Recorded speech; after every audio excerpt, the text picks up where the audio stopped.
Ahmad, very nice to see you in Barcelona. How many years have you been coming to the show? Oh gosh, probably close to 10 years now. Okay. Yeah. I'm Getting up there, you. getting up there. 18. Getting up there in the numbers. So your research is very much focused on the telco business. What are the biggest news at MWC? Yeah, so I think it's a continuum of the AI story for the telco and for the industry as a large. You know, for the last few years, it's been a dominant factor. I think if you look back to 2024, AI became more mainstream within the industry, generative AI specifically.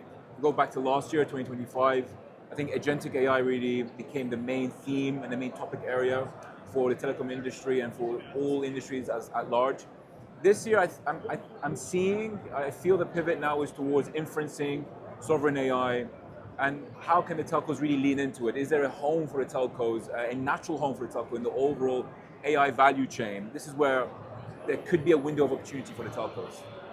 From my side, which is basically the device, it's very easy to understand how AI is impacting the way we use smartphones and PCs, etc. But what does it mean for the infrastructure? Where is AI helping telcos to build better networks, provide better services? Can you give me some examples of that implementation of AI into the infrastructure? All right, this question has been asked and been talked about over the last several days and over the last several months actually.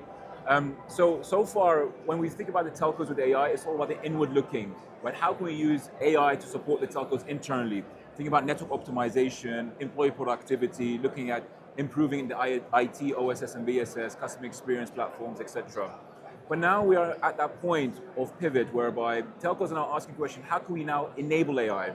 Now with that shift to inferencing from training in terms of the compute spend, in terms of the overall shift of the market, what is the natural characteristics of the inferencing and for sovereign AI as well? Inferencing, you need the edge, you need the capabilities at the edge. And what do the telcos have? So they have quite a few things. So they are considered the custodians of connectivity.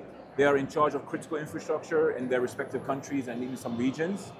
They are a trusted regulatory operator for large-scale systems. And they also have the proximity to the customers. So all of these characteristics play in favor to them.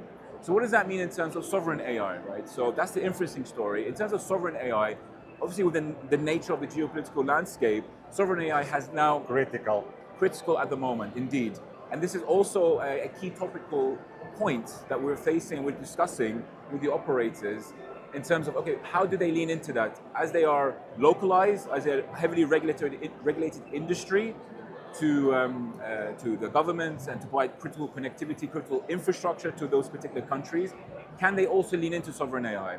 Now we have a couple examples already, right? So in terms of Deutsche Telekom in Germany, they have the sovereign German stack. They collaborated with Nvidia, purchasing about 10,000 GPUs. They are partnering with SAP as well, and they're building a sovereign AI stack, all the way from the infrastructure, with the GPUs, with the chipsets, etc., all the way up to the applications and services offered for industrial cloud, to support industrial customers. That is where we are that is the inflection point we are at the moment. Is the telcos actually, there is an opinion that there's a window of opportunity in terms of finding their home in the overall AI value chain. And do you see any major difference between regions like Western Europe, Middle East and Africa, eventually US, China? Do you see any different strategies from telcos? Yeah, so all regions are playing their part, right? Some regions more than others. So, for example, here in Europe, we just heard an announcement on the European Edge Continuum. This is a partnership between one of the larger operators. So that's Orange, Telecom Italia, Telefónica, Deutsche Telekom, and Vodafone as well. This allows them to build a network of edge nodes that can be deployed with applications, etc., to deploy capabilities at the edge, right? So these things are happening, right? Partnerships are being created, especially in a fragmented market like where we are in Europe.